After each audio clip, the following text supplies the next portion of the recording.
5వ భయపడకుము, నేను నీకు తోడై ఉన్నాను. తూర్పు నుండి, పడమటి నుండి, ఉత్తరం నుండి, దక్షిణం నుండి, భూదిగంతం నుండి నా కుమార్తెలను తెప్పించుము.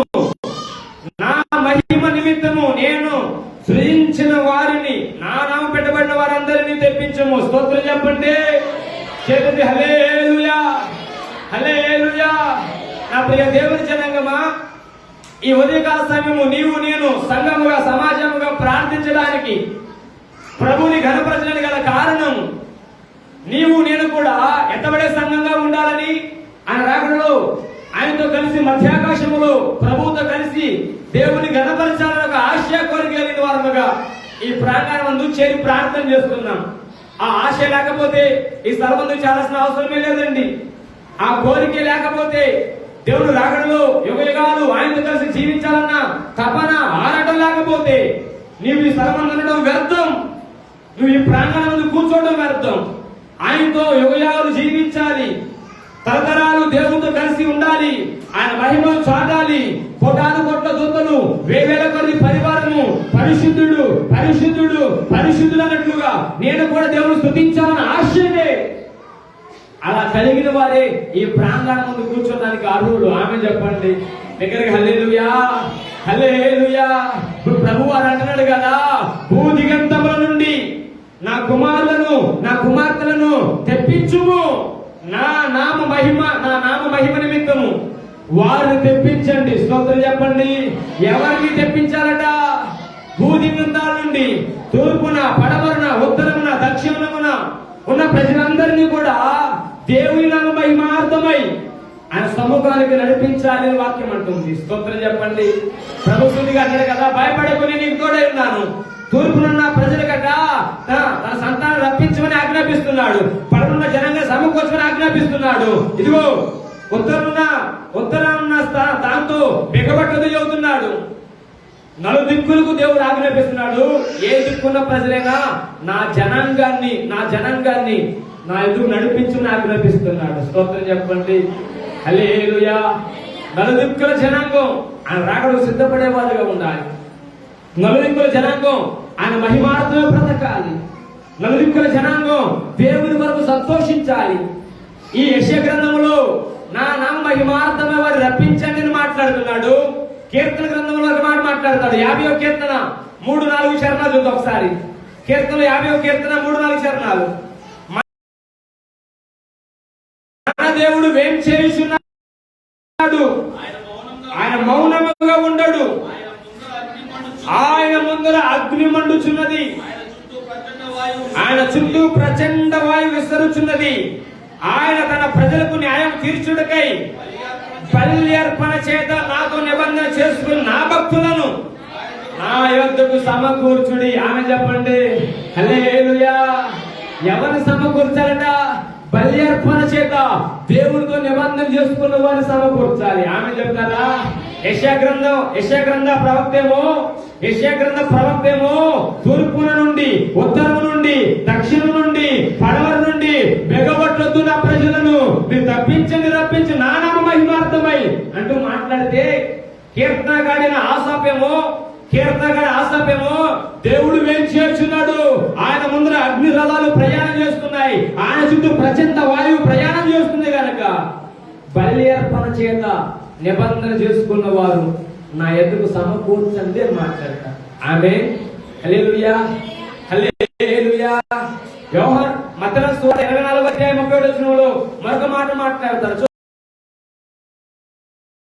చూస్తారా? మత్తయి సువార్త 24వ అధ్యాయం 37వ వచనంలో మరొక మాట మాట్లాడతాడు. మరియు ఆయన గొప్ప బోరతో ఆయన దూతలను పంపును, వారు ఆకాశం యొక్క ఈ చివరి నుండి ఆ చివరి వరకు నలుదిక్కుల నుండి ఆయన ఏర్పరచుకొనిన వారిని పోగు చేతులు జొడదరిగేసేకు స్తోత్రం చెబుదాం. హల్లెలూయా, హల్లెలూయా. ఆయన ఏర్పరచుకున్న వారిని పోగు చేస్తారట దూతలు. ఆమె ఎటు నుంచి వెళ్ళినా నా జనాంగమైన నా ప్రజలను పోగు చేయాలి, నా జనాంగమైన నా నా ప్రజలను సమకూర్చాలి, నా జనము నా ప్రజలను ఆయన సముఖము తెప్పించండి, రప్పించండి అని మాట్లాడుతున్నాడు. ఎందుకు ఈ బాధలన్నీ కూడా? అసలు ఎందుకు ఈ ప్రజలందరూ సమకూర్చబడాలి, పోగు చేయబడాలి, ఏర్పరచబడ్డ వారు పోగు చేయబడాలి, బయలుదేర్పణ చేత నిబంధన చేసుకున్న వారు సమకూర్చబడాలి అని అనుకుంటే, సైంటిస్టులైన వారు, మేధావులైన వారు, ప్రపంచాన్ని నిలబడి చేస్తున్న వారికి అర్థమైపోతుంది, భూమి మరి కొన్నాళ్ళు పాడైపోబోతుంది. భూమి మరి కొన్ని సంవత్సరాల్లో ఇదంతా కూడా ఒకసారిగా కొలాప్స్ కాబోతుంది. కనుక మనమంతా భూమి మీద ఉండకుండా చంద్రుని నివాసం చేయాలన్నట్లుగా చంద్రుడికి వెళ్లే వారు ఉన్నారు, మార్సులకు వెళ్లే వారు ఉన్నారు, అక్కడక్కడ స్థలాలు కొనుక్కునేవారు ఉన్నారు. ఏంటయ్యా మీ ఆరాటం ఏందయ్యా అంటే, ఇదిగో మరి కొంతకాలంలో ఈ భూమి ఒకసారిగా కొలాప్స్ కాబోతుంది. వాళ్ళు సైన్స్ గనక, వాళ్ళు సైంటిస్టులు గనక, వాళ్ళు శాస్త్రవేత్తలు, మేధావులు గనక సైన్స్ ని నమ్ముతారు గనక భూమి ఒక్కసారిగా పగిలిపోబోతుంది, కణాన్ని విరిగిపోబోతున్నాయి. మనం ఉండటానికి ఒక స్థలాన్ని ఏర్పాటు చేసుకుందామని చంద్రుడి మీద, మార్స్ మీద, మరికొన్ని గ్రహాల మీద ప్రయత్నాలు చేస్తున్నారు.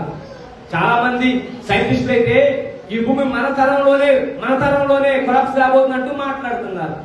మీరు యూట్యూబ్ కొడితే చాలు ఈ సంవత్సరంలోనే లేదా ఈ కాలంలో యుగాంతం రాబోతుందంటే మాట్లాడతారు. కారణం ఏంటంటే ఏది ఏమైనా ఆనవాలున్నాయి. ఏది ఏమైనా భూమి చాపల చుట్టబడుతుందని వాక్యం సెలవిస్తుంది. ఆకాశం చాపల చుట్టబడుతుంది వాక్యం సెలవిస్తుంది. కారణం దేవుడు తన చిత్తాన్ని జరిగిస్తున్నాడు, దేవుడు తన సంకల్పాన్ని జరిగిస్తున్నాడు. ఆయన ఈ భూమిని చాపల చుట్టే ముందు, ఆకాశాన్ని చాపల చుట్టే ముందు తన కార్యాలు జరిగించాలి. అవి మీకు ఆనవాలు అంటూ మాట్లాడాడు. హల్లెలూయా, హల్లెలూయా. ఇంకా భూమి మీద కొన్ని కోట్లు సంపాదించాలి, స్థలాలు మీద మెద్దలు కట్టాలి. నువ్వు ఆశపడి తప్పలేదు, అవన్నీ ఉండవు. హల్లెలూయా. దగ్గరికి ఆమె చెప్పండి, స్తోత్రం చెప్పండి. ఒక అరగజం దగ్గర కొట్టాడుకునేవారు ఉన్నారు, తలకలు వలగొట్టుకునేవారు ఉన్నారు. ఒక జాయింట్ స్థలం దగ్గర నానా రకాలుగా జైలుకెళ్ళేవారు ఉన్నారు. ఒక మాట చెప్పగలను, నీ కాలంలోనే ఆయన రాకడ వస్తే ఏం చేస్తావు? కీర్తన ఆశపడ్డాడు, దేవుడు ఏం చేయుచున్నాడు?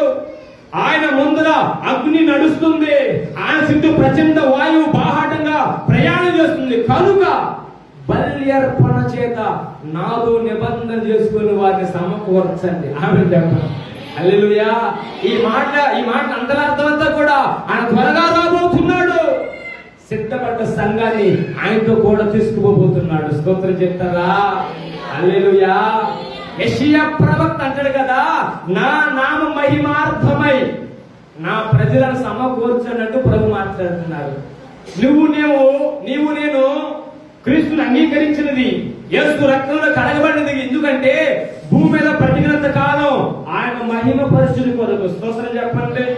ఇక్కడికి ఆమె చెప్పండి. ఏర్పరచబడేవారు ఉన్నారు, సమకూర్చబడేవారు ఉన్నారు, ఆయా స్థలానికి పిలిపించబడేవారు ఉన్నారు. వారందరూ కూడా దేవుడిని మహిమపరచుల కొరకు. స్తోత్రం చెప్తారా? ఎవరి మహిమపరచుల కొరకు అండి? గట్టిగా చెప్పాలి. దేవుడిని మహిమపరచాలి. చాలా మంది అధికారులు కనపరిచేవారు ఉన్నారు, చాలా మంది నాయకులు కనపరిచేవారు ఉన్నారు. ఓ మంచి హోదాలో పేరు ప్రఖ్యాత కలిగి ఉంటే వారికి ఎక్కడైనా చేతులు వచ్చేస్తాయి. నేనంట రక్షించిన ప్రభువుని ఆ రక్షణ చేత పట్టుకొని నువ్వు ఆయన ఘనపరచగలిగితే నిశ్చయంగా సింహాసనం ఇస్తాడు. స్తోత్రం చెప్పండి. హల్లెలూయా. ఇంతకాలం నీ రక్షణ అనుభవంలో, ఎంతకాలం నీ మారుమనసు అనుభవంలో, అరే నా ప్రభుతో కలిసి సింహాసనంలో కూర్చుండాలని ఆశపడలేదా?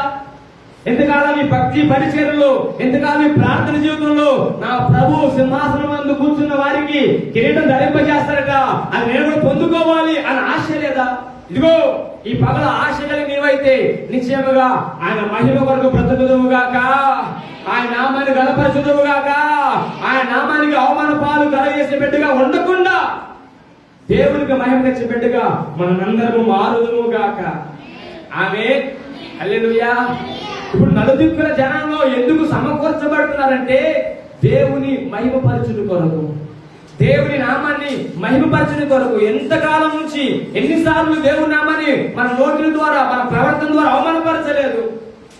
ప్రార్థనకు వెళ్తున్న వేళ, మందిరానికి వెళ్తున్న వేళ, పాటలు పాడుతున్న వేళ, వాక్యం బాగా ప్రకటిస్తున్న వేళ, మన నోటి ద్వారా, చూపు ద్వారా, ప్రవర్తన ద్వారా, మన యొక్క పనుల ద్వారా దేవుడికి అవమానం తెచ్చామో జ్ఞాపకం చేసుకోమని ప్రభు దాసులుగా మనం చేస్తున్నాం. ఒకవేళ దేవుడి నామానికి అవమానం తెచ్చే బిడ్డవే నీవైతే, నిన్ను సరి చేసుకోగలిగితే, మారు మనసు పొందుకోగలిగితేనే పరలోకంలో నీకు యుగ యుగాలు జీవించే అవకాశం కలిగిస్తాడు. పరలోకంలో నీవు నివసించాలి, దేవునితో కలిసి ఉండాలి అన్న ఆశ కలిగి ఉంటే నువ్వు సరి చేసుకోమని ప్రభు దాసులుగా మనం చేస్తున్న వాక్యం అంటది, నీతిమంతుడు 7 మార్లు పడిపోయినా తిరిగి లేస్తాడట. దాని అర్థం పడిపోమని కాదు, పడిపోతాడు అని కాదు. ఒకవేళ పడిపోవాల్సి వస్తే లేస్తాడని అర్థం. ఆమె చెప్పండి హల్లెలూయా, హల్లెలూయా, హల్లెలూయా. పరిస్థితులను బట్టి జారిపోయిన వేళ, స్థితిగతులను బట్టి పడిపోయిన వేళ నువ్వు మరలా లేవగలిగిన శక్తిని ఆయనకు కలిగించాడు. అందుకే నేను నీతిమంతుడు అని పిలిచాడు. ఆమె చెప్పు దగ్గర హల్లెలూయా. అయ్యగారు నేను ఇది మానుకోలేకపోతున్నా, అయ్యగారు నేను ఈ మాట ఏదట మానుకోలేకపోతున్నా, మానుకోలేనంత చెడు వ్యసనాలు, చెడు కార్యాలు పెట్టని ప్రభు దాసులుగా నేను మనం చేస్తున్నా. ముందు వాక్యం తెలియజేస్తా, తొందరగా నా ముందు సమయాన్ని చదివి చేసుకుంటా. చూడండి ఎలా మనం దేవుణ్ణి మహిమపరచాలి, ఎలా మనం దేవుని నామాన్ని గణపరచాలి. కీర్తన గ్రంథం 51వ కీర్తన చివరి చదువుకుందాం. కీర్తన గ్రంథం 51వ కీర్తన, క్షమించిన 50వ కీర్తన 23వ వచనం. శ్రద్ధగా స్తుతియాగం అర్పించువాడు నన్ను మహిమపరచుచున్నాడు, నేను వానికి దేవుని రక్షణ కనపరుచున్నట్లు వాడు మార్గము సిద్ధపరచుకొనెను. ఆమె చెప్పండి హల్లెలూయా. ఎవడు మార్గాన్ని సిద్ధపరుచుకున్నాడంట? ఆమె చెప్పారా? ఆమె చెప్పడంటే నేను అప్లికేషన్ పెట్టాలా, నాకు ఆన్సర్ ఇవ్వాలా, లేకపోతే చెప్పదు ఆమెనని స్తోత్రం కూడా నోట్లో నుంచి. ఒకవేళ దేవుడు ఆత్మవేశంతో మాట్లాడితే వేళ నోటిలో స్తుతులు కూడా రావు. వాక్యం అంటది స్తుతి యాగం అర్పించువాడు నన్ను మహిమపరుచుచున్నాడు. ఎవరు మహిమపరుస్తారంట దేవుని అంటే? నోట స్తుతులు పలికేవారు, నీ నోట దేవుణ్ణి గణపరిచేవారు దేవుణ్ణి మహిమపరుస్తారట. మహిమపరచడమే కాదు, నీ నోటి స్తుతుల ద్వారా నీకు ఒక మార్గాన్ని నీవే సిద్ధపరచుకుంటున్నావు. ఆమె చెప్పు నిన్ను కట్టిన కట్టు నుంచి నీకు విడుదల కలిగించుకోవడానికి నీవే మార్గాన్ని సిద్ధపరచుకుంటున్నావు. నీ మీద ఏర్పడుతున్న శాపా నుంచి నీకు విడుదల కలుగుడు వరకు నీవే మార్గాన్ని సిద్ధపరచుకుంటున్నావు. నీ మీద ఏర్పడి చేస్తున్న పెత్తందారులు ఎవరైనా ఏదైనా నీ నుండి వేరు చేయబడి వరకు నీవే మార్గాన్ని సిద్ధపరచుకున్నావు. దేన్ని బట్టి? స్తుతి యాగము ద్వారా. ఆమె చెప్పండి దగ్గరికి హల్లెలూయా, హల్లెలూయా. పాస్టర్ గారు మా చర్చిలో మేము స్తోత్రాలు చెప్పమండి, చెప్పమాకు.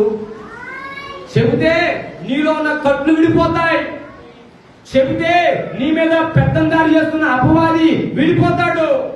నీ నోట స్తుతితోని పలికితే నీవు దేవుని మహిమపరిచినట్లు. మాకు మా సిద్ధాంతంలో లేవండి. నేనంట నీ సిద్ధాంతం లేకపోయినా పర్లేదు, అట్లాగే ఉంటే ఇబ్బంది లేదు.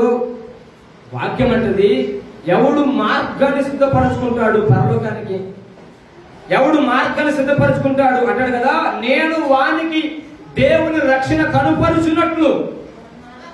ఏం కనపరుస్తారంట? దేవుని రక్షణ. ఆమె చెప్పండి నువ్వు పొందుకున్న రక్షణ ఉంది, దానిలో సంతోషించగలుగుతున్నావా? దానిలో నువ్వు సంతోషించాలి అంటే నీకు కనబడాలి. ఆ సంతోషం అంటే నీ నోట స్తుతులతోని పలకబడాలి. ఆమె ఇంకెన్నో రకాల బాధలు, ఇబ్బందులు, ఎన్నో రకాల శ్రమలు, ఎన్నో రకాల కట్లు, ఎన్నో రకాల బాధలు, అనేక రకాల చీకటి కార్యాచరణ బాధించబడిన కుటుంబాలకు విడుదల ఒక మార్గం ఉండాలి అంటే నీ నోట స్తుతితోని పలకబడాలి. ఆమె హల్లెలూయా, హల్లెలూయా. మీకు కొంచెం అర్థం అవడం కోసం ఇక్కడే ఒక మాట ఆగి చెప్తా. స్తుతి యాగం అనండి. ఏక కొంచెం గట్టి చెప్పలేవా? యాగం అంటారు నాతో కలిసిపోని. యాగం అంటే అర్థం ఏంటి? కొంచెం అన్యులకైతే బాగా అర్థమైంది. యాగం అంటే యజ్ఞం అని. యజ్ఞం అంటే కొంచెం తెలుగులో బలి అర్పించడం అని. ఇప్పుడు స్తుతుల ద్వారా ఏం చేయాలట?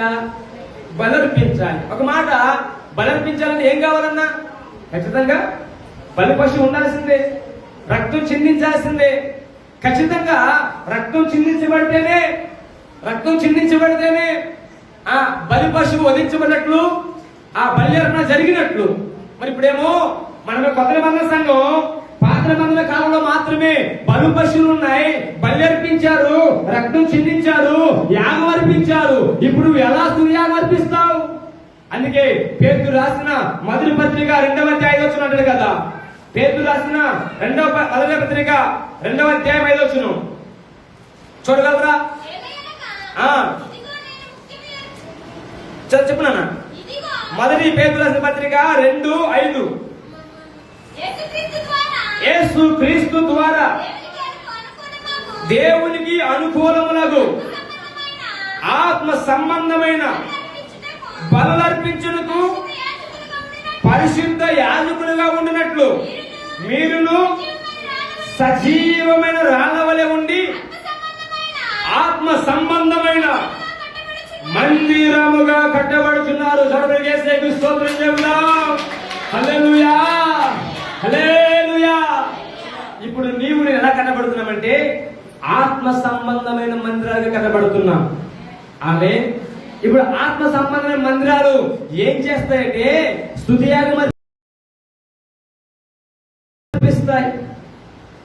హల్లెలూయా, హల్లెలూయా. పాత నిబంధన కాలంలో బలి అర్పణ ఉంది కనుక బలి పశువులు తీసుకొచ్చి అవకాశం ఉంది కనుక ఆ ప్రత్యక్ష గుడారం దగ్గర బలిపీఠం దగ్గరికి ఓ మేకను, గొర్రెను, లేదు ఒక పావురాను, ఒక పిచ్చును తీసుకొచ్చి అర్పిస్తే అర్పణ జరిగిపోద్ది. కొత్త నిబంధన సంఘంలో నీవు నేను పరిస్థితి ఏంటంటే నీవు నేను ఆత్మ సంబంధమైన మందిరాలుగా కట్టబడుతున్నాం. స్తోత్రం చెప్పండి. హల్లెలూయా.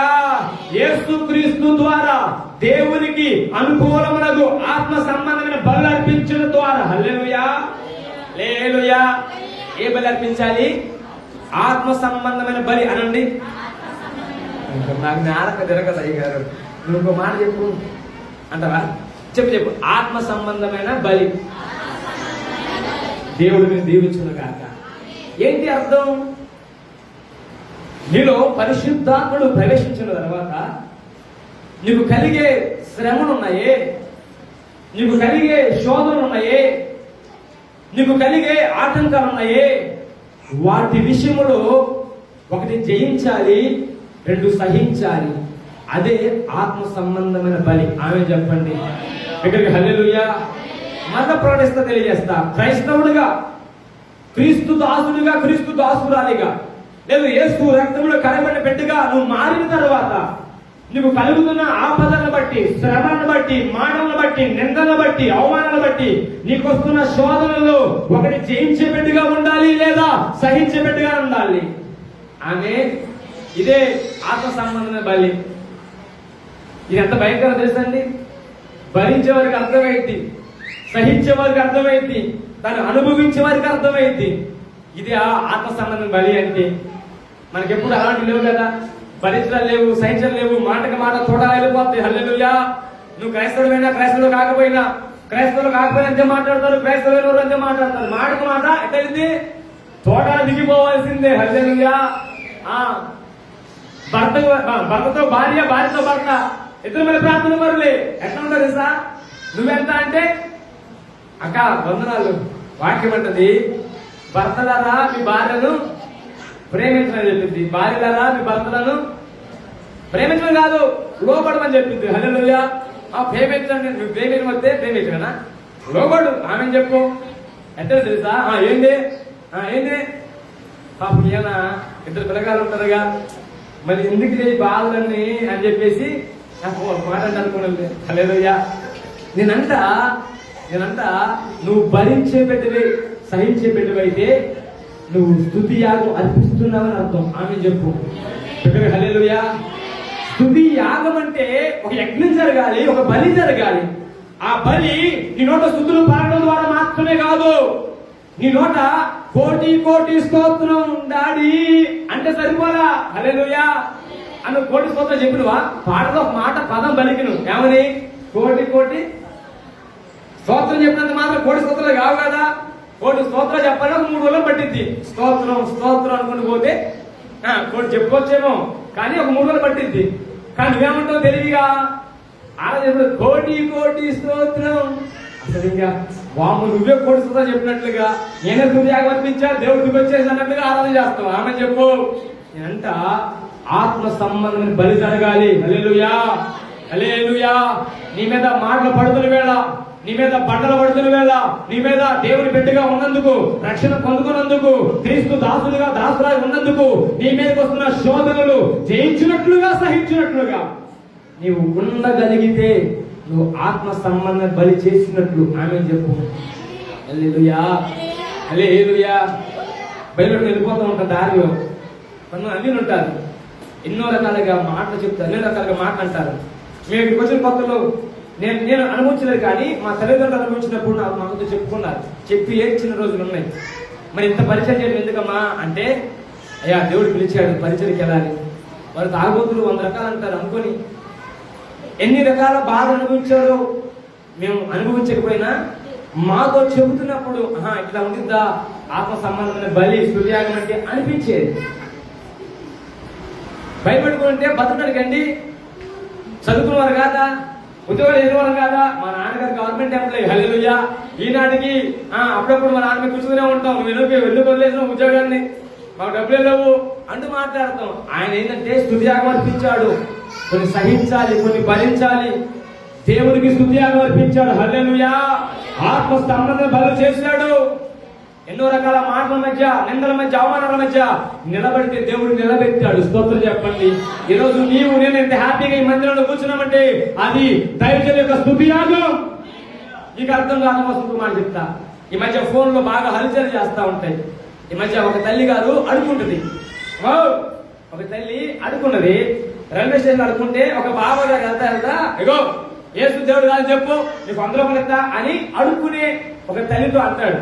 ఆయన పేరు బాబా, మరి ఏం బాబా అని తెలియదు, కానీ ఈ మధ్య యూట్యూబ్ లోని ఫేస్బుక్ లో బాగా హల్చల్ చేస్తుంది.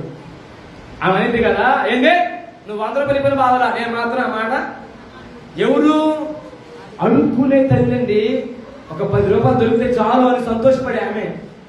ఈ 10 రూపాయలు ఉంటే టిఫిన్ చేయొచ్చు, ఈ 10 రూపాయలు ఉంటే భోజనం చేయొచ్చు, ఎవరొక రూపాయి ఇస్తే చాలు, రూపాయి ఇస్తే చాలు అనే స్థితిలో నుంచి నీకు ఒక 100 రూపాయలు ఇస్తాను పెద్ద అని యేసు దేవుడు కాదని చెప్పు ఇస్తా అంటే, నువ్వు ఇవ్వని బాధ లేదా నాకు, నేను ఆ మాట మాత్రం ఏం సంగతి. ఆమె జీవితం చెప్పమంటారా, తినడానికి ఆహారం లేదు, ఉండడానికి గూడు లేదు, చెప్పుకోవడానికి బంధువులు లేదు. ఓ రైల్వే స్టేషన్లో అక్కడికి నిద్రపోవడం, అక్కడ లేవడం, ఎవరైనా ఇస్తే తీసుకోవడం, తినడం, అట్లా జీవనం కొనసాగించడం. ఒక మాట, నిజంగా క్రైస్తవ లేని వారికి అటువంటి పరిస్థితి ఏర్పడుతుందా? ఏర్పడుద్ది. ఎందుకంటే నువ్వు జయిస్తావు అని తెలుసు, నువ్వు సహిస్తావు అని తెలుసు ఆయనకి. అవి ఏర్పడ్డా కూడా నువ్వు దేవుని సముఖంలో దేవుని నామని మహిమపరచగలిగితేనే నువ్వు స్తుతియాగం చేసినట్లు పరలోక రాజ్యంలో నీకు సింహాసనం ఉంటుంది. ఆమె చెప్పండి దగ్గరగా. హల్లెలూయా, హల్లెలూయా. మరొక ఫోటో చూసాం, ఫేస్బుక్ లో వస్తుంది. ఒక తల్లి గారు ముసలావిడ, పండు ముసలావిడ ఫుట్పాత్ మీద మోకాలేసి బైబిల్ పెట్టుకొని చదువుకుంటుంది. మరి ఎవరు ఫోటో తీసారో తెలియదు, ఎవరు పోస్ట్ చేశారో తెలియదు. ఒక ముసలావిడ బైబిల్ పెట్టుకొని ఆ చదువుకుంటా ఉన్న దాన్ని ఎవరో ఫోటో తీసి ఆ ఫోటోని ఫేస్బుక్ లో పెట్టారు. క్రైస్తవురాలని ఎందుకు, ఈమెకు ఫుట్పాతే గతి. నేనంట క్రైస్తవురాలు ఫుట్పాత్ కావచ్చు, బట్టలేకపోవచ్చు, కానీ ఆత్మ సంబంధం బలి వధిస్తుంది. చెప్పండి హల్లెలూయా. నేను ఒక మాట చెప్పగలను అతని విషయమై, ఖచ్చితంగా పరలోక రాజ్యంలో సింహాసనం ఉంటుంది. ఆమె చెప్పు హల్లెలూయా. నీవు అన్ని ఉండి బైబిల్ నీకు కష్టం. అరే కాదు, నువ్వు చూస్తున్నారు, మా బంధువులు చూస్తున్నారు, చూస్తే అనుకుంటారు అంటారేమో అని సిగ్గుపడి నీకన్నా 10 మంది చూసినా బాధ లేదు, నా బతుకు ప్లాట్ఫామ్ అయినా బాధ లేదు, నేను ప్రభువుని స్తుతించాలి అని తపన ఆరాటగలి తల్లి బైబిల్ చదువుకుంటుంది. ఆమె ఆత్మ సంబంధం బలి చేస్తుంది, స్తుతియాగం అర్పిస్తుంది. హల్లెలూయా. నువ్వు అనుకుంటావు నేను పాడితే ఆత్మ అట్లా కదిలిద్ది, నువ్వు అనుకుంటావు నేను ఆరాధన చేస్తే ఆత్మ దిగొచ్చింది. ఆత్మ బలి కాదు, స్తుతియాగం కాదు. స్తుతియాగం అంటే ఒక బలి అర్పించాలి, అది సాక్రిఫైస్ చేయాలి, మనలోంచి కొన్ని పోగొట్టుకోవాలి, కొన్ని భరించాలి. దాన్నే స్తుతియాగం అంటారు. ఆమె చెప్పండి.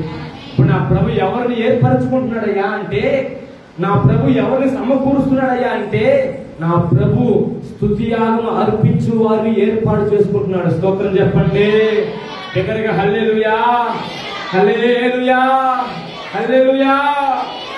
నా ప్రియ సంగమా, నీ భక్తి జీవితంలో వస్తున్న ఒడిదుడుకులను బట్టి ఓపికతో ఉండగలుగుతున్నావా? ఇంటికి పరారైపోతున్నావా? అక్క, కుటుంబంలో వస్తున్న బాధను బట్టి, కుటుంబంలో వస్తున్న శ్రమను బట్టి నిలబడి జయించగలుగుతున్నావా? నాకెందుకు ఇంటికి ఏదో కాకుండా పెట్టు అని ఎందుకని జాగ్రత్త పెడుతున్నావా? జాగ్రత్త, నీ భక్తి అంత యథార్థమైనది కాదేమో. ప్రభు అన్నాడు, నీ భక్తి శ్రేష్టమైనదైతే నీవు ఉండి నువ్వు జయించు. ఆమె లేదా నీ ఉండి సహించు. కొంతమందికి కలుగుతున్న బాధను బట్టి, కష్టాల శ్రమను బట్టి, అరే ఈ బాధ భరించే బదులు ఊరేసుకుంటూ బాలా అనే ఆలోచన వచ్చేవారు ఉన్నారు. నేనంట క్రైస్తవుడు అది అన్నటికీ చేయకూడదు. క్రైస్తవుడు సహించాలా లేదా జయించాలా? నువ్వు గట్టిగా ఆమె చెప్పలేకపోయావు. హల్లెలూయా. నువ్వు మా కలవగా అయ్యారు ఆ జీవితం నువ్వు అన్నట్లుగా ఆమె చెప్పలేకపోయారన్నా. చెప్ప సామాన్యంగా. ఎందుకంటే కుటుంబం ఉండి జయించాలా లేకపోతే సహించాలన్నాం కదా. ఈ అన్నకి ఏం పని లేదు. ఈరోజు నా కోసం చెప్తున్నాను. కొంత నాకు చూపించు కదా హోనాలు. దేవుడిని అందరూ దీవించరు కాక. ఆమె చెప్పండి. స్తుతియాగం అంటే చదువుకుని పోతాం. అయ్యా స్తుతియాగం అర్పించిన మహిమపరుచున్నాడు అన్నావు కదా, నువ్వు స్తోత్రం చెబుతున్నావు ప్రభువా. స్తోత్రం చెప్పడం మంచిది, నువ్వు మార్గాన్ని సిద్ధపరుచుకుంటున్నావు. కానీ నువ్వు భరించి నువ్వు సహించి జయించగలిగితేనే నువ్వు స్తుతియాగం అర్పించినట్లు. ఆమె చెప్పండి. సిగ్గుపడుతున్నావు పరిచర్య పట్ల, ప్రార్థన పట్ల ఓ సంకిత భావం నీకుందా? దానివల్ల నీకేమాత్రం ప్రయోజనం లేదు. నీ భక్తి అంత శ్రేష్టమైనది కాదు. బండ మీద ఇల్లు కట్టుకుని వాడి యొక్క ఇల్లట స్థిరంగా ఉంటుంది. గాలి వచ్చింది, వాన వచ్చినాయి, వరదలు వచ్చినాయి, నా ఇల్లు బండ మీద కట్టబడింది. చూడండి, యేసుకి స్తోత్రం చెప్పండి. హల్లెలూయా, హల్లెలూయా. నీ గుడారము బండ మీద కట్టబడిన గుడారం అయితే వానలు వచ్చినా, వరదలు వచ్చినా, శోధనలు వచ్చినా, శ్రమలు వచ్చినా నిలబడుతుంది. ఆమె చెప్పు. హల్లెలూయా. నీ గుడారం నిలబడలేదంటే, నీ సంసారం నిలబడలేదంటే నువ్వు కట్టుకున్న పునాది బండ మీద కాదు. అన్నా అక్క, ఈ మాట గుర్తుంచుకో. నీకు వస్తున్న శ్రమలు శోధన బట్టి నువ్వు నిలబడాలి, జయించాలి, సహించాలి. అప్పుడే నువ్వు ఆత్మ సంబంధమైన బలి దేవునికి చేసినట్లు. లేకపోతే నువ్వు ఆత్మ బలి చేసేది కాదు. కారణం అంటారు కదా, ఇదిగో ఆత్మ సంబంధమైన మందిరాలుగా నీవు నిన్ను కట్టబడుతున్నావు. ఒక మాట, ఈ మందిరం ఈరోజు ఉండొచ్చు, రేపు ఉండకపోవచ్చు. రేపు రోజున ఆర్ఎస్ఎస్ వాళ్ళు వస్తే తగిన రూల్స్ అండ్ రెగ్యులేషన్స్ లేకపోతే పూర్తి చేస్తారు. ఒక మాట అంట, పూర్తి చేసినంత మాత్రాన మందిరంగా సమకూర్చబడేవండి. ఓ చెట్టు కింద కూర్చున్న మందిరమే. ఆమె చెప్పండి. సంఘం అంటే చర్చి కాదు సహోదరుడా. సంఘం అంటే చర్చి కాదు. సంఘం అంటే బిల్డింగ్ కాదు. సంఘం అంటే నలుగురు కూడుకోవడమే సంఘం. ఆమె చెప్పండి. నలుగురు కూడుకోవడమే చర్చి. ఆమె చెప్పండి. ఓ నాలుగు గోడ కట్టేస్తే అది మందిరం, అది సంఘం కాదు. సంఘం అంటే నలుగురు కలిసి ప్రార్థన చేయడం. ఆమె చెప్పండి. ఒక సమూహాన్ని సంఘం అంటారు.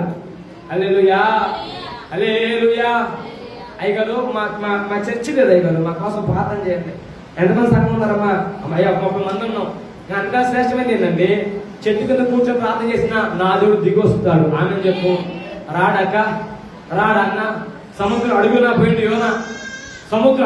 యోనా. తిమింగళం గడుపులో ఉన్నాడు యోనా.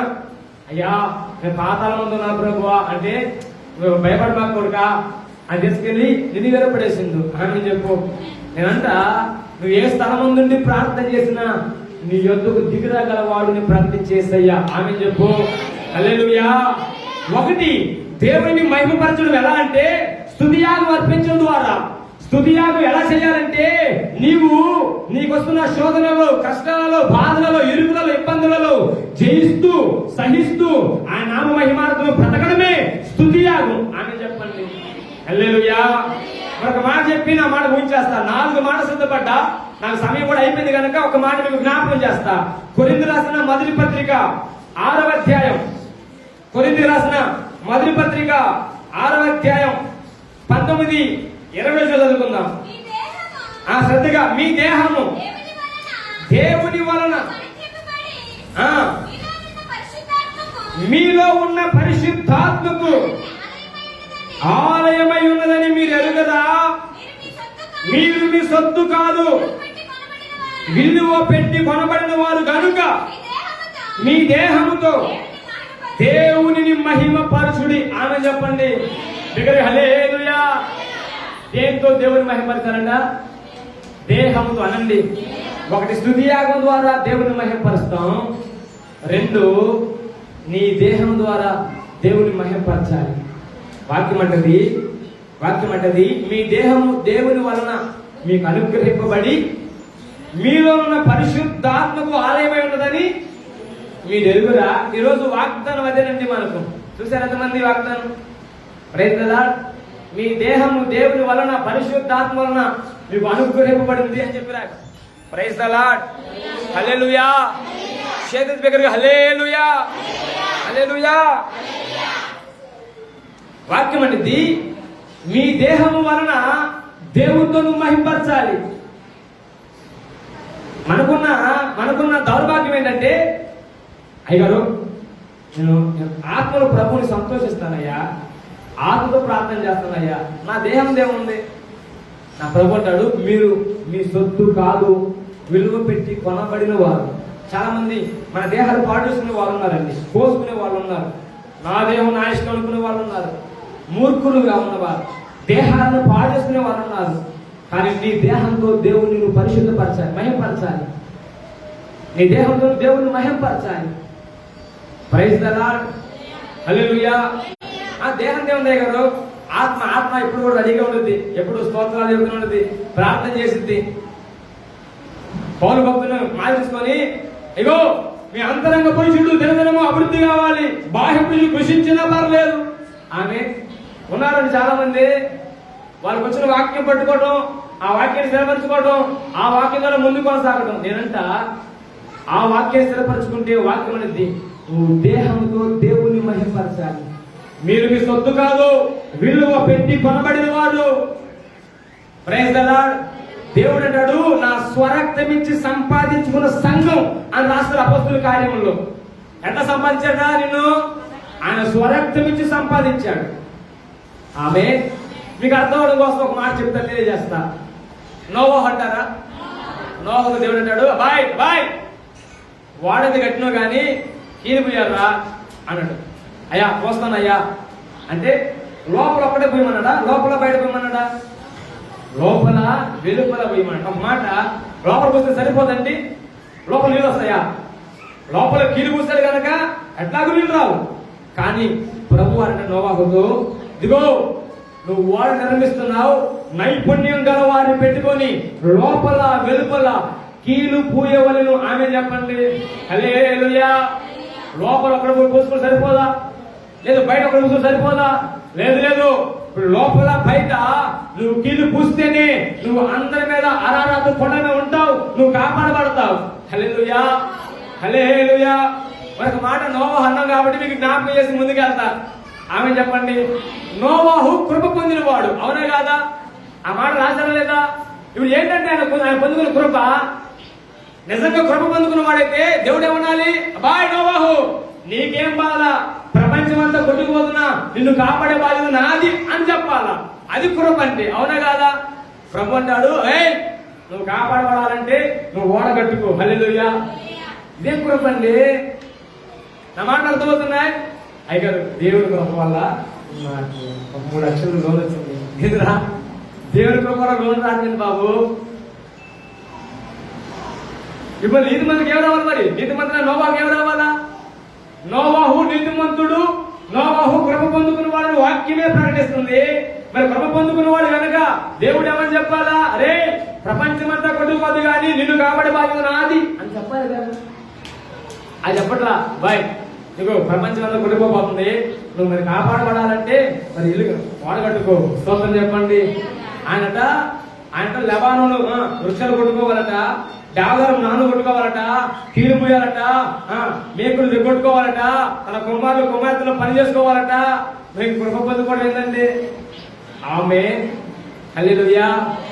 నువ్వు అట్లా పని చేస్తేనే కృప పొందుకున్నట్లు అర్థం. ఆమె చెప్పు, నువ్వు చేయగలవు కనుకనే నువ్వు కృప పొందుకున్నావు చెప్తున్నాడు. ఆమె చెప్పు హల్లెలూయా. కృప ప్రభువా, కృప అనుగ్రహించు ప్రభువా అంటే నీవు జయించడం కోసం లేదు, నీవు చేయడం కోసం, నువ్వు దాన్ని సాధించడం కోసం కృప కావాలయ్యా అని ప్రార్థన చేయాలి. నీ సాధన కంపల్సరీ. నీ ప్రయత్నం కంపల్సరీ అని ఒకసారి పెద్ద బిల్డింగ్ అయితే అనుకుంటారంటే అంత దేవుని మహిమ, దేవుని కృప అంట. నీవు డబ్బులు ఉంటే దేవుని కృప, డబ్బులు రాకుండా దేవుని కృప కాదు. ఆమె చెప్పు హల్లెలూయా. నువ్వు ఆశీర్వాదించబడితే దేవుని కృప, నువ్వు ఆశీర్వదించబడిపో దేవుని కృప కాదు. పౌలు అంటారు పోనీ, అయ్యా రోగంతో పాడిపోతున్నా, కొట్టిపోతున్నాను అయ్యా, ప్రభువా కొంచెం స్వస్థపరిచయ్యా అంటే, అబ్బాయి నా కృప, ఏం కృప చాలంట? రోగంతో ఉంటే కృప, రోగం బాగు చేస్తానే అబ్బాయి పర్లేదు అన్నాడా? అలా అయ్యా నేను రోగంతో కట్టుకోలేకపోతున్నా, ఇబ్బంది పడుతున్నా ప్రభువా కనికరించయ్యా అని ప్రార్థన చేస్తే ఎలాంటి వాడంటే మూడాకాశం పెట్టుకొచ్చినాడు. ఇవన్నీ చేసుకోడు అంటాడు కదా, నా కృప నీకు చాలును. హల్లెలూయా. ఏంది రోగంతో ఉన్నోడికి కృప చాలా? నేనంట ఆ కృప నిన్ను బలపరుస్తుంది, ఆ కృప సాధన చేయడానికి నీకు ప్రయత్నం చేస్తుంది, ఆ కృప వెలికిపోతున్న నీ జీవితాన్ని మరలా కడుతుంది, ఆ కృప పడిపోయి నిన్ను లేవనెత్తుతుంది, ఆ కృప పరలోకానికి మార్గాలు వేస్తుంది, ఆ కృప సింహాసనం మీద కూర్చొని పెడుతుంది, ఆ కృప కిరీటం దయచేస్తుంది. స్తోత్రం చెబుదాం. హల్లెలూయా, హల్లెలూయా. చాలా బాధాకరమైన మాట ఏంటంటే సేవకులు కూడా ఇందులో మంచి కారు అంటే అది చేసే కృపద కూడా. అరే కృప అంటే అర్థం ఏందో కూడా అర్థం కాని సేవకులు చాలా మంది ఉన్నారండి. నేనేదో తప్పటాన్ని ఉద్దేశం కాదు, కానీ వాక్యపు రోజు తెలుసుకోవాలన్న బాధ ఆమె. సరే ఇప్పుడు దాంతో మనకి ఎందుకులే కానీ నోవాహు గురించి ప్రభావం కదా, లోపల బయట కీలిపోయాలి. అట్లాగైతేనే నీ నీ నీ ఓడ అనారోగ్యం కొండ నిలబడుతుంది, మరొక జనంగా నీ వల్ల సృష్టించబడుతుంది, నీ ద్వారా జనాంగం బయటికి వస్తుంది. హల్లెలూయా. లేకపోతే కొట్టుకోవడమే. మందసం అంటారా? కొంచెం గట్టికి పర్లా. దీంతో తయారు చేస్తారక్క దేవుడిని అందరు దీవించునుగా. తుమ్మకర్ర వల్ల మనసం తయారు కాదు, లోపల బయట బంగారు పూత పోయబడాలి. ఆమె చెప్పండి హల్లెలూయా. అప్పుడే మనసు లోపలున్న అహరోను కర్ర చిగురిస్తుంది. అప్పుడే మన్నగల పాత్ర ఇంకా స్టే అవుతుంది. ఒక్కరోజే ఉండి పాడైపోయే మన్న కొన్ని సంవత్సరాలు మనసు లోపల ఉండగా అది ఇంకా భద్రంగా క్షేమంగా ఆరోగ్యమైన ఆహారంగా ఉంటది. ఆజ్ఞలు కూడా అట్లాగే ఉంటాయి. స్తోత్రం చెప్పండి. లోపల బయట బంగారపు పూత పోయకపోతే అక్కడ దొరకదు. ఇప్పుడు మందసం అట తుమ్మకర్ర కానీ లోపల బయట పోత పోయాల. ఇప్పుడు నా మాటలకు అర్థ సారాంశం ఏంటంటే, నువ్వు దేహంతో దేవుని మహిమపరచాలా, నువ్వు ఆత్మతో దేవుని మహిమపరచాలి. ఆమె చెప్పండి హల్లెలూయా. ఆ మాట మీకు అర్థమైందియా? ఆ దేహం దేవుని గారు మట్టిలో కప్పెట్టేది, మట్టికి మట్టిగా, దుమ్ముకు దుమ్ముగా, ధూళికి ధూళిగా అట్లాగే అయిపోతుంది. కానీ నువ్వు బ్రతికినంత కాలం నీ దేహంతో దేవుని మహిమపరచాలా. చాలా మంది ఈ దేహాన్ని పాడేసే వాళ్ళు ఉన్నారండి, అపవాదికి అప్పగించే వాళ్ళు ఉన్నారండి. మరొక మాట ఇక్కడ చెప్పేసి నా ముగిచేస్తాను. 4 మాటలు అనుకున్నా కానీ ఎందుకో చెప్పాలనిపించింది. చాలా మంది దేహాలకు దురాత్మలు స్వాధీనపరుచుకుంటాయి. ఏంటి వాళ్ళ దేహాలు అంత మంచివి కాదండి, ఆ దేహాలు అంత మంచివి కాదు. అందుకని ఆ దేహాల వల్ల వాడు దేవుని మహిమపరచలేదు కనుక ఆ దేహాలు అపవాదికి స్వాధీనమైపోతాయి.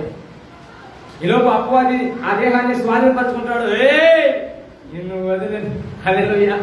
ఏమంటాడు? అయ్యగారు నువ్వు ప్రార్థన చేసిన బాను ఏమైందిరా, నాకు హ్యాపీగా ఉంది ఇందులో, నాకు హ్యాపీ. ఏంది హ్యాపీ? మంది పెడుతున్నారు, 10 మంది పోతున్నారు, మంది మొక్కుతున్నారు. హల్లెలూయా. ఇంకేంటండి? దురాత్మ అనండి, కొంచెం గట్టిగా పర్లేదు. అపవిత్ర ఆత్మ అనండి, ఏదైనా ఈ ఆత్మలేదండి. ఇప్పుడు దురాత్మ ఎందుకు ఒక మనిషిని ఆవహించిందంటే, తన ఆశలు తన కోరికలు భూమి మీద ఇంకా మిగిలిపోయి ఉన్నాయని ఏదో ఒక దేహంలోకి ఇమిడికిపోయి పని చేసుకోనుకున్నది. చాలా మంది దేహాలు ఇట్లాంటి దయ్యాలు పెట్టే చాలా మంది ఉన్నారు. ఒక మాట చెప్పాలండి, ఇక్కడ చాలా మంది దేహాలకు దురాత్మ ఆవహించింది. కారణం దురాత్మకు ఒక ఆశ, కోరిక, వాంఛ ఏంటి అంటే, తను కోరుకున్నది మిగిలిపోయిన తర్వాత తన ఆశపడ్డ ఆశలన్నీ మిగిలిపోయిన తర్వాత తన కోరికలు ఆశలన్నీ కూడా అపవాది స్వాధీనపరుచుకొని ఆ అపవాది యొక్క కోరికలన్నీ కూడా నెరవేర్చుకోవాలని భూమి మీద ఇటు అటు తిరుగుతున్న వాక్యం అంటది. ఇప్పుడు ఇటు అటు తిరుగుతున్న క్రమంలో ఈ దేహాన్ని పాటిస్తున్న వారు కనబడతారు. కనబడగానే వెంటనే అబ్బా నాకు దొరికిందిరా అనుకునిద్ది.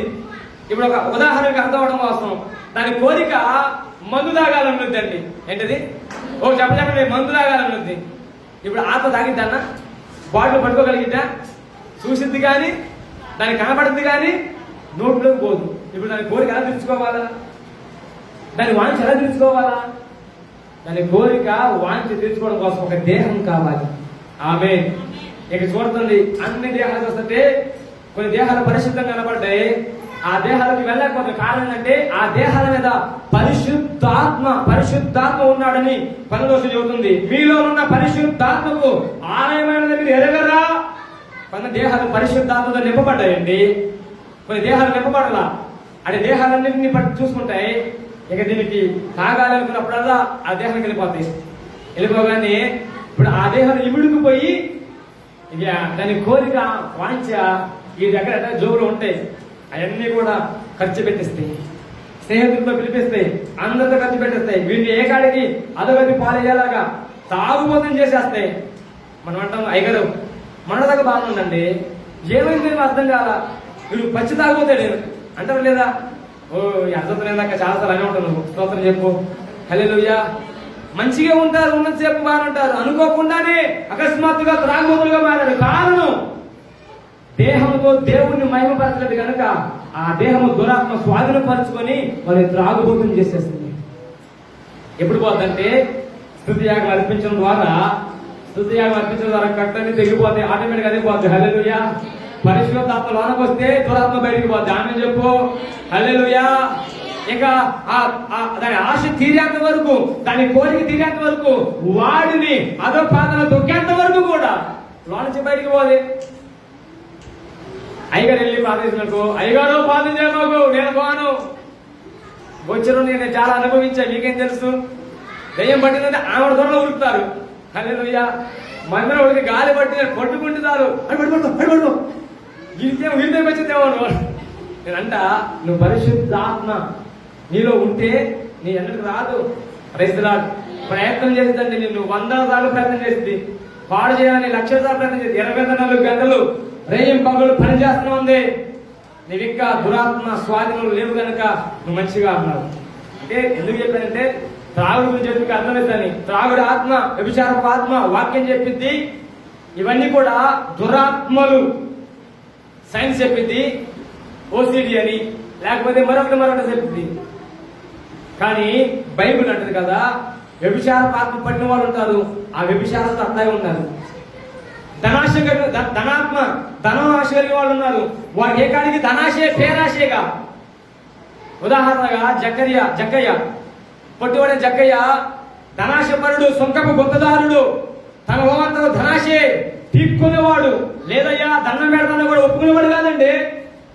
వాడిని అట్లాగైనా కొట్టి చేసి ధనం లాక్కునేది ఒప్పుకోడు. అనుకోకుండా ఏసయ్య ఆ దారి వెళ్తున్నాడని వినగానే చెట్టు కూర్చున్నాడు. ఇలా నా ఏసయ్య జక్క దగ్గరికి వెళ్ళాడు. జక్క దగ్గర త్వరగా దిగపోయంటే, అయ్యా దిగొస్తాను, అయ్యా దిగొచ్చాడు. నీటిలోకి వెళ్ళాలి బాగా అన్నాడు. అయ్యా నా ఇంటికి ఎందుకు అలా తీసుకుని పోయేసరికి తనలో ఉన్న దురాత్మ ఒకసారి ఎగిరిపోయింది. ఆయన అంటాడు, అయ్యా ఇప్పుడు దాకా నేను ఎవరైతే నేను అన్యాయం తీసుకుంటే 4 గంటలు చెల్లేస్తా, చౌడ వేసేసుకుంటుంది చెప్తాను. హల్లెలూయా. ఎవరు ఆ మాట చెప్పమని ప్రేరేపించారు? అంతకుముందు భక్తి తెలియదా? అంతకుముందు ప్రార్థన తెలియదా?